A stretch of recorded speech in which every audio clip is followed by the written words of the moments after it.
नमस्कार. मी डॉक्टर सूरज पाटील. मी हृदयरोग तज्ञ आहे, मेडिकल हॉस्पिटल भोसरी पुणे येथे. तर आज आपण बोलणार आहोत, जो सध्याचा ज्वलंत टॉपिक आहे तो म्हणजे जे हार्ट अटॅकचं प्रमाण वाढत आहे सध्याच्या जीवनामध्ये आपल्या. आपण एकंदरीत पाहतो की वरच्यावरती हार्ट अटॅकचं प्रमाण खूप वाढत आहे आणि त्यातल्या त्यात ते खूप कमी वयामध्ये येत आहे. म्हणजे यंग लोकांमध्ये हार्ट अटॅकचं प्रमाण खूप जास्त वाढत आहे. रोज आम्ही ओपीडीमध्ये पाहत असतो की या सगळ्यामुळे घाबरलेली लोकची संख्या सध्या ओपीडीमध्ये जास्त असते. की अमुक आमच्या शेजारी एक होता 35 वर्षाचा, 30 वर्षाचा, त्याला हार्ट अटॅक आला आणि मग मला काल रात्री पेन व्हायला लागलं म्हणून मी आज दाखवायला आलो. ह्या अशा कंप्लेंट्स असलेले सर्रास आम्ही पाहतो, ज्यांची संख्या अगोदर एक 10-20% असायची, आता ते ऑलमोस्ट 30-40% वाढलेली आहे. तर मग ह्याचं कारण काय आहे, का एवढ्या कमी वयामध्ये लोकांना हार्ट अटॅक येत आहे? त्याचं सगळ्यात महत्वाचं कारण म्हणजे की 21वे शतक जे धावतं शतक आहे अगदी, त्यामध्ये आपण स्वतःला एवढं ओढून घेतलेलं आहे की आपल्याला स्वतःला आराम करण्यासाठी किंवा रेस्ट घेण्यासाठी आपण वेळच ठेवला नाही. सकाळी 8-9 वाजता आपण घरातून बाहेर पडतो आणि रात्री 9-10 वाजेपर्यंत कंटिन्युअस कामं चालू राहतात. मध्यंतरी कुठेही आराम नसतो. रस्त्यामध्ये ट्रॅफिक एवढी जास्त आहे की जायलाच 1-1 तास लागतात. बाईकवरती जातात तुम्ही, कारण कसेही जात असाल, पण तो एक जो स्ट्रेस आहे की कंटिन्युअस ट्रॅफिकमध्ये जाणे, सेम सकाळी जाणे, संध्याकाळी परत येणे, आणि दिवसभर तुम्ही कामासाठी जो तुमचा डेडलाईन्स असतात त्या मीट करण्यासाठी 4 तासात एवढं झालंच पाहिजे, दुपारी लंचपर्यंत तुमची फाईल पूर्ण झाली पाहिजे किंवा हे या व्यक्तीचा प्रोजेक्ट पूर्ण झाला. हे अशा प्रकारचे छोट्या छोट्या डेडलाईन आपण फॉलो करण्याचा प्रयत्न करतो. त्याच्यामध्ये सुद्धा अननोईंगली किंवा कुठेतरी सबकॉन्शियस लेवलला तो एक स्ट्रेस म्हणून काम करत असतो. आणि सगळ्यात महत्वाचं म्हणजे ज्यांचे सिटिंग जॉब्स आहेत, आम्ही सर्रास हे सांगत असतो की sitting is the new age smoking. म्हणजे जर तुमचं कंटिन्युअस बसणं होत असेल 8 तासासाठी, तर ते तुमच्या शरीरावरती अगदी 2 सिगरेट पिण्या इतपत हार्म करतं.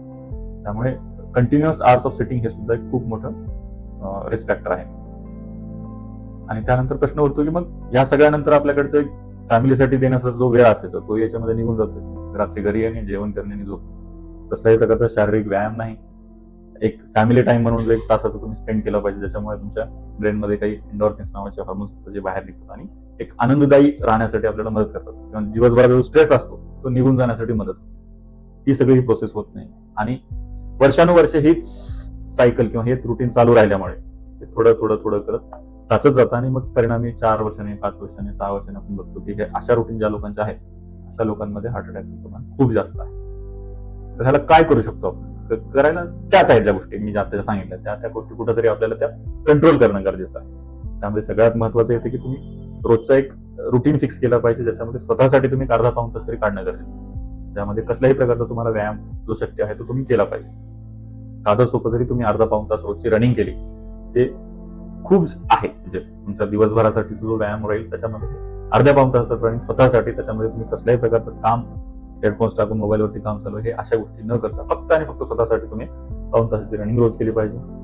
त्यासोबतच तुमच्या जेवणाच्या वेळा सुद्धा फिक्स असाव्यात. दुपारी लंचच्या वेळेला लंच झालं पाहिजे, रात्री डिनरच्या वेळेला डिनर झालं पाहिजे. कुठल्याही वेळेला जेवल्यानंतर लगेच आडवं झोपायचं नाही, सोफ्यावरती लांब पडायचं नाही. आणि तिसरी गोष्ट म्हणजे मग की रोजच्या जीवनामध्ये आपल्याला स्ट्रेस कसा कमी करता येईल हे प्रत्येकाने ठरवायचं आहे. थोडासा ब्रिदिंग एक्सरसाइज जे म्हणतो आपण, प्राणायामचा सुद्धा तुम्ही त्याच्यामध्ये वापर करू शकता. 10 मिनिटाचं सेशन ज्या कधी वेळेला तुम्हाला वेळ असेल, स्वतःच्या खुर्चीमध्ये बसून सुद्धा तुम्ही 10 मिनिटासाठी ते सुद्धा करू शकता. आणि जे रुटीन ऑफ रिस्क फॅक्टर्स आहेत की स्मोकिंग झाले, तुमचे ब्लड प्रेशर, डायबिटीस असेल तर त्याच्या गोळ्या घेणे, या सगळ्या गोष्टी तर त्याला सोबत आपल्याला आवर्जून करायचंच आहे. सगळ्यात शेवटी हेच म्हणेन मी की staying happy is the bottom line to stay healthy. त्यामुळे जितका आपल्याला आपल्या जीवनामध्ये आनंददायी राहता येईल, हॅपी राहता येईल असा प्रयत्न करावा. काम तर चालूच राहणार आहे आयुष्यभरात, ते काही सुटणार नाहीये. त्यामुळे पण त्या कामासाठी तुम्ही तुमची तब्येत खराब करून घेऊ नका. जेवढं जमतंय आपल्याला तेवढं काम करायचं. कुठेतरी सॅटिस्फॅक्शन, समाधान असणं गरजेचं असतं. थोडासा फिलॉसॉफिकल झाला आपला सेशन, पण आय गेस ते गरजेचं.